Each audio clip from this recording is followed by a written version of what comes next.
स्वागत है आप सभी लोगों का। और आइए आज अपने लोग पढ़ें कि विलयन के प्रकार कौन कौन से होते हैं। इसके पहले अपने लोगों ने पढ़ लिया था कि विलयन क्या होता है। विलयन क्या होता है?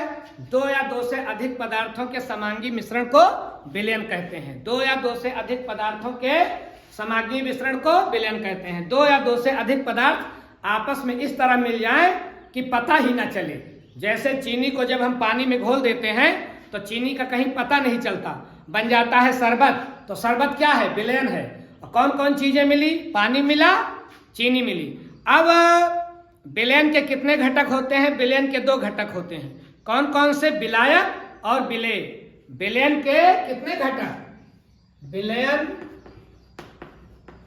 विलयन के दो घटक, विलायक और विलेय। ये विलायक कौन होते हैं? विलायक भैया वो होते हैं जो विलयन में ज्यादा होते हैं।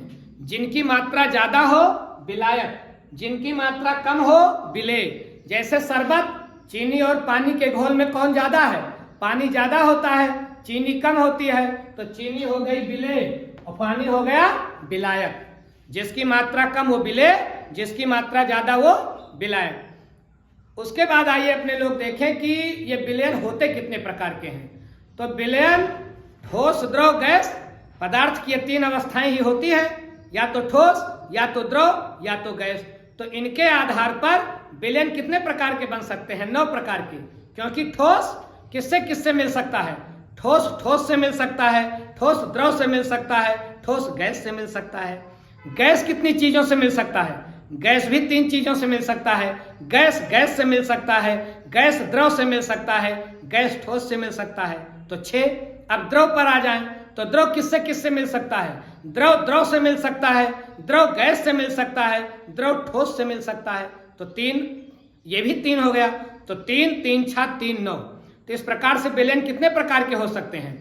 अवस्थाओं के, विलेय और विलायक की अवस्थाओं के आधार पर 9 प्रकार के हो सकते हैं। आइए जरा प्रत्येक को हम लोग देखें। विलयन कितने प्रकार के हो सकते हैं? 3 प्रकार के हो सकते हैं। अब आप ध्यान रखें, ठोस। ठोस 3 तरह से मिल सकता है दूसरे से। कैसे कैसे? अगर ठोस ठोस से मिला, ठोस ठोस से मिलेगा तब भी एक विलयन बनेगा।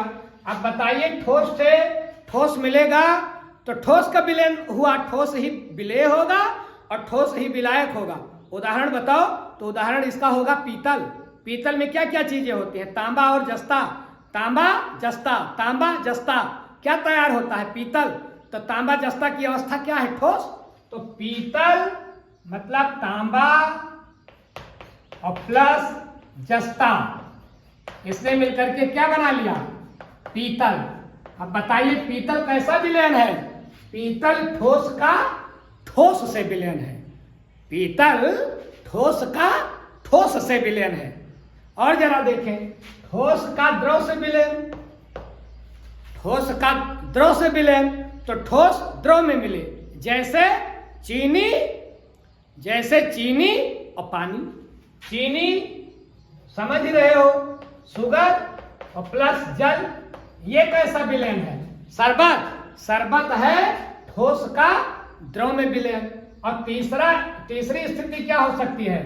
गैस। ठोस से क्या मिले? गैस। जब ठोस से गैस मिलेगी तब भी एक विलयन तैयार होगा। तो ठोस ठोस से मिल सकता है, ठोस द्रव से मिल सकता है, ठोस गैस से मिल सकता है। गैस से कैसे मिलेगा? तो ठोस मिलेगा कपूर। अपने लोगों ने देखा है कपूर की अवस्था कैसी होती है? ठोस। अब जब कपूर वाष्पित होता है तो ये वाष्पित होकर के किसमें मिलता है? वायु की नाइट्रोजन से। वायु की नाइट्रोजन से। तो कपूर और वायु की नाइट्रोजन, ये कैसा विलयन बनाएंगे? ठोस गैस का विलयन बनाएंगे। लेकिन बताइए, इसमें विलायक कौन होगा? विलायक इसमें नाइट्रोजन होगी, क्योंकि वायुमंडल में नाइट्रोजन की मात्रा बहुत ज्यादा है। तो नाइट्रोजन विलायक हो गई और कपूर विलेय हो गया। तो ये ठोस और गैस का विलयन बन गया। तो ठोस ने कितने विलयन बना लिए? ठोस ने 3।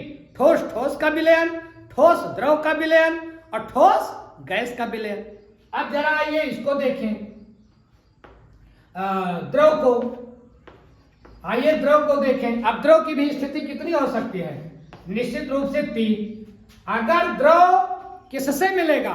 द्रव द्रव से मिलेगा तो क्या बनेगा? द्रव द्रव से मिले तो बताइए ये कैसा विलयन तैयार होगा? कोई द्रव किसी द्रव से मिले तो द्रव द्रव का विलयन तैयार होगा। जैसे जैसे पानी में शराब मिला दी जाए तो पानी की अवस्था क्या है? द्रव। और शराब की अवस्था क्या है? द्रव। तो पानी और शराब, पानी और सिरका, ये क्या कहलाएगा? Acetic acid. अगर इन सबको मिलाया जाए तो कैसा विलयन तैयार होगा? द्रव द्रव का विलयन। अब द्रव द्रव का विलयन क्या हो जाएगा? जल और प्लस एल्कोहल। एल्कोहल मतलब वही शराब। तो जल और एल्कोहल का विलयन कैसा विलयन हुआ भैया? जल और एल्कोहल का विलयन हुआ द्रव द्रव का विलयन। अब इसमें जो ज्यादा होगा वो विलायक हो जाएगा, जो कम होगा वो विलेय हो जाएगा। विलेय और विलायक की चर्चा हम नहीं कर रहे हैं, हम आपको केवल ये बता रहे हैं कि विलयन कितने प्रकार के हो सकते हैं, ठोस द्रव गैस, इस अवस्था के आधार पर। इस बात को ध्यान रखिएगा। अब इसमें जल और एल्कोहल में जो ज्यादा हो, अगर 90% एल्कोहल है, 10% जल है तो एल्कोहल विलायक हो जाएगा, जल विलेय हो जाएगा। और 90% जल है और 10% एल्कोहल है तो विलायक जल हो जाएगा और एल्कोहल विलेय हो जाएगा। जिसकी मात्रा ज्यादा होगी वही विलायक हो जाएगा। और जरा देखें द्रव का गैस से विलयन, द्रव का गैस। अब बताइए द्रव भी गैस में मिल सकती है कि नहीं मिल सकती है? हाँ बिल्कुल मिल सकती है। तो वायु और जलवाष्प, देखिए जलवाष्प, तो जलवाष्प क्या है? जलवाष्प जल है, द्रव है, और गैस गैस की अवस्था है। तो देखिए वायुमंडल में जलवाष्प और जलवाष्प में वायु। अगर जलवाष्प में गैस मिल जाए, मतलब वायु मिल जाए, तो क्या होगा? तो कैसा विलयन होगा? द्रव का गैस में विलयन होगा। जलवाष्प और वायुमंडल की गैस, ये वायु, यहां वायु लिख लीजिए। तो वायु और जलवाष्प का विलयन कैसा विलयन होगा बाबू? होगा द्रव और गैस का विलयन। और एक तीसरी अवस्था क्या क्रिएट हो सकती है? तीसरी अवस्था क्रिएट हो सकती है द्रव और ठोस का विलयन। ये तो द्रव का विलयन हो गया, द्रव गैस का विलयन हो गया, द्रव का ठोस में विलयन। अब आप बताइए कि द्रव में ठोस का विलयन किसका विलयन हो सकता है? तो ध्यान रखिएगा, एक जो है धातु होती है पारा। पारा कोई स्थान का नाम हो तो उसको दिमाग से हटा दीजिएगा। पारा एक जो है धातु होती है, मरकरी, जिसको इंग्लिश में बोलते हैं। तो मरकरी या पारा, सूत्र उसका क्या होता है? Hg। तो Hg उसका संकेत है किसका? पारा का या मरकरी का। तो ये सामान्य अवस्था में, द्रव अवस्था में पाया जाता है। कौन? पारा। अरे भैया जिससे डॉक्टर बुखारवा नापते हैं अपने लोगों का, जो ऊपर को चढ़ता है वो पारा ही है, सफेद सफेद। बुखार नापने वाले थर्मामीटर में क्या भरा जाता है? पारा। बुखार नापने वाले थर्मामीटर में क्या भरा जाता है? मरकरी। बुखार नापने वाले थर्मामीटर में क्या भरा जाता है? Hg। तो चाहे Hg कहे, Hg उसका संकेत है, हिंदी में बोलेंगे पारा और अंग्रेजी में बोलेंगे तो मरकरी। कंफर्म हो रहे हो?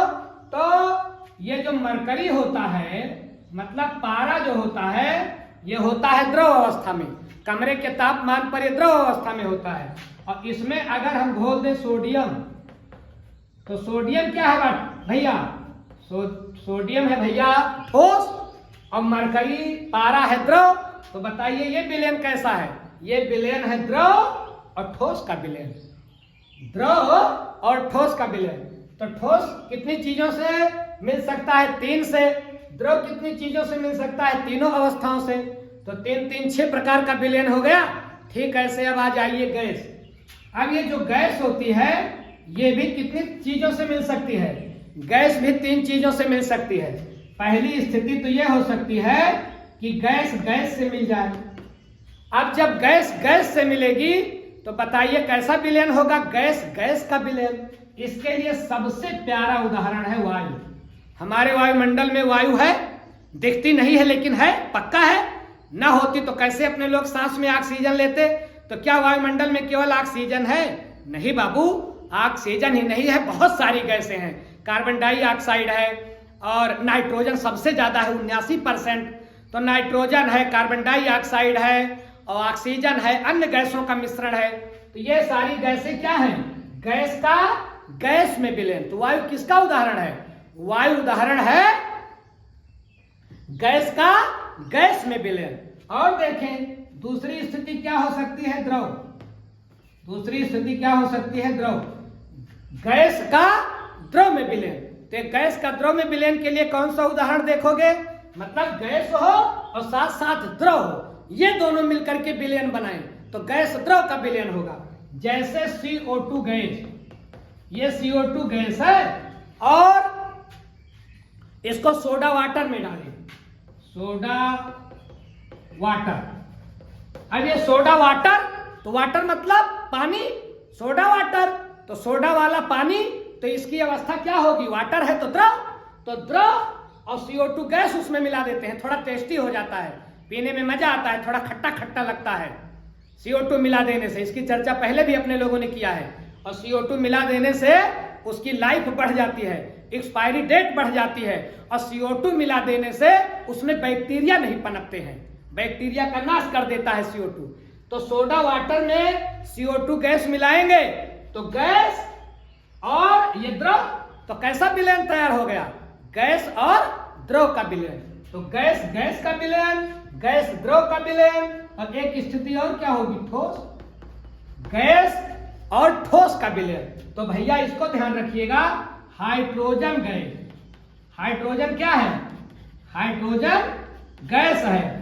और ये पैलेडियम धातु पर अगर इसको डाला जाए हाइड्रोजन को तो ये उसी में समा जाती है। पैलेडियम, याद रखिएगा, पैलेडियम। अगर हाइड्रोजन गैस को पैलेडियम धातु पर डाला जाए तो पैलेडियम धातु हाइड्रोजन को सोख लेती है, हाइड्रोजन का पता ही नहीं चलता है। तो वो विलयन कैसा विलयन होगा? वो विलयन होगा गैस ठोस का विलयन। हाइड्रोजन गैस और प्लस पैलेडियम धातु, तो धातु है तो ठोस, और हाइड्रोजन गैस है तो गैस और ठोस का विलयन। तो इस आधार पर ठोस द्रव गैस, इस आधार पर विलयन कितने प्रकार के हो सकते हैं? 9 प्रकार के। ठोस, ठोस का विलयन, ठोस द्रव का विलयन, ठोस गैस का विलयन, द्रव, द्रव का विलयन, द्रव गैस का विलयन, द्रव ठोस का विलयन, गैस, गैस गैस का विलयन, गैस द्रव का विलयन, गैस ठोस का विलयन। तो ये 9 प्रकार के विलयन पदार्थ की अवस्था के आधार पर है। विलयन के और भी प्रकार हैं जिसकी चर्चा अपने लोग अगले वीडियो में करेंगे। ओके भैया।